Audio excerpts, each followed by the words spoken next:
I'm probably to make this fast. I'm not sure what's going on with my internet connection because cut off my uh, uh, video when I was talking about the Snyder cut. I was about to wrap up anyway, but I just want to quickly just mention that this film is great. I wish the studios did not undercut Snyder the way they did, threw him on the bus the way they did, and Joss Whedon didn't direct the whole entire thing. Uh, it just it was a mess from the jump. But this guy is phenomenal. If you have not gone to see it yet, watch that first before you come to this video. Please leave a like, comment, share. Tell me what you guys think of the Snyder Cut film. Is it everything hope that you wanted to be? If you're a Snyder fan, did it live up to your expectations? I'm curious to know. But yeah, this is a phenomenal film, and it's like I wish we got this before. I mean, I know it's 4 hours long. I doubt it would have been allowed to be in theaters as long as it was, but I wish they would have just stayed true to what Snyder wanted to do. Maybe would have been like condensed to a proper length of time for the theaters, but they was, at the time the WB was steadfast with like, we don't want to copy Marvel. We want to hurry up and get to the team stuff right now because they're already you know in the middle of stuff of with the Infinity War saga and everything like that. It's like you're rushing it, and it's like there's nothing wrong. Everybody will keep telling you there's nothing wrong with the formula that Marvel started. It's okay. It's not that you're copying them. It's just that you're following like the same blueprint. Each character deserves their own movies so that we all can understand why they're coming together and like their group dynamics and playing off each other. It's like, you know, that's why we love the Wonder Woman solo film and the solo film with Aquaman so much, because we got the chance to live with these people, each individual, for a little while. So when they came together, we don't have to worry about like what all each other's origin story are, or what their background is, or uh, their personalities and all that other stuff. Like we should be able to understand because I guess they expected us to know what these main, at least this particular group of characters are. Everybody expected to know what Batman is and Superman is and stuff like that, but we don't. Of course, in generally we know them, but we don't know this version of them. You need to give us a solo films of this version's the DC characters, so that way when this version comes together, we know what they're all about. And that's my issue, and that's a lot of people's issue, because you know up to the point of the first Wonder Woman movie and the Shazam movie and Aquaman, it's like until those movies right around, we felt like, yeah, they finally getting it. It's like, see that why we loving it so much, because the solo films work.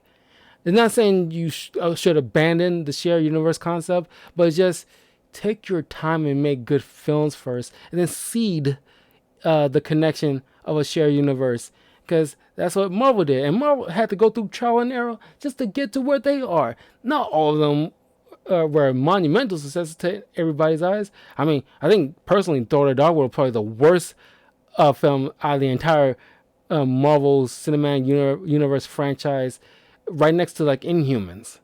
And it's like there are a few misses uh, compared to their overall success. It's very phenomenal. And why wouldn't you want to copy that? If you want to put and use those words as copy, why wouldn't you want to copy that? And it's like, sure, there's going to be some people that are going to teach like, yeah, they pretty much doing the Marvel formula, but there's nothing wrong with that.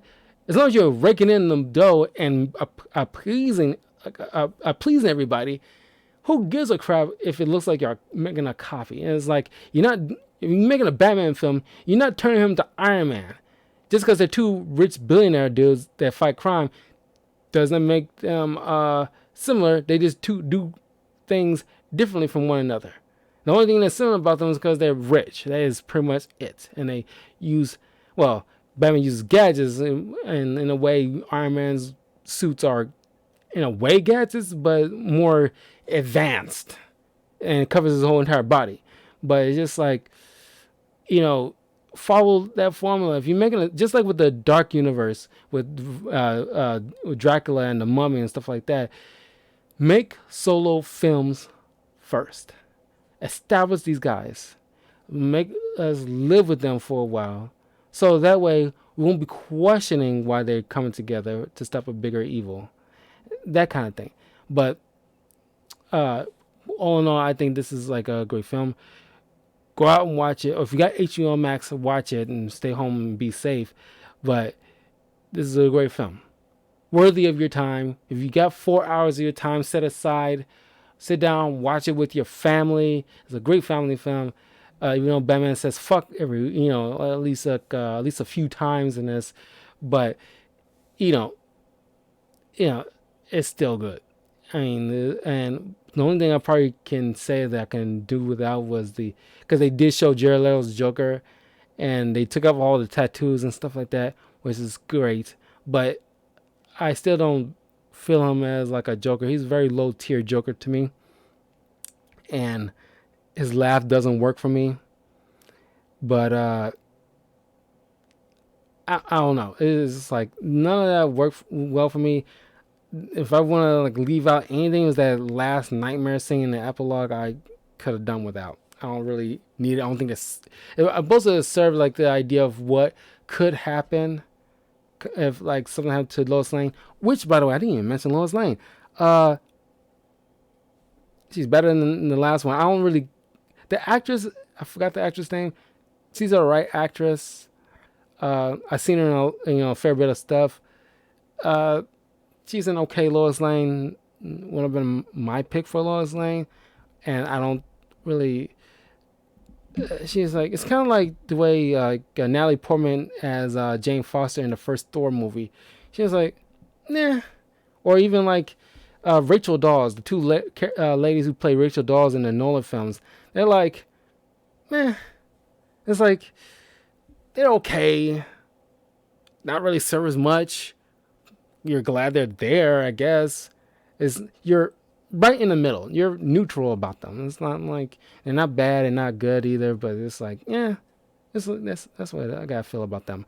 But yeah, great film, all around great film. Please check it out. Don't forget to leave a like, comment, subscribe, all that good stuff to Talkative Carl on YouTube, Twitch, and Twitter. In a few minutes, I will be putting up a video talking about Falcon and the Winter Soldier, and talking about that. I'm probably gonna be, because I, didn't have like I wasn't ready when the WandaVision stuff was going on until like the tail end of the season of WandaVision. So since Falcon and Winter Soldier just started, each week I'll post a video of my thoughts on each episode. So I will be getting that up in a minute. So thank you for joining me. I'll see you guys soon. Take care.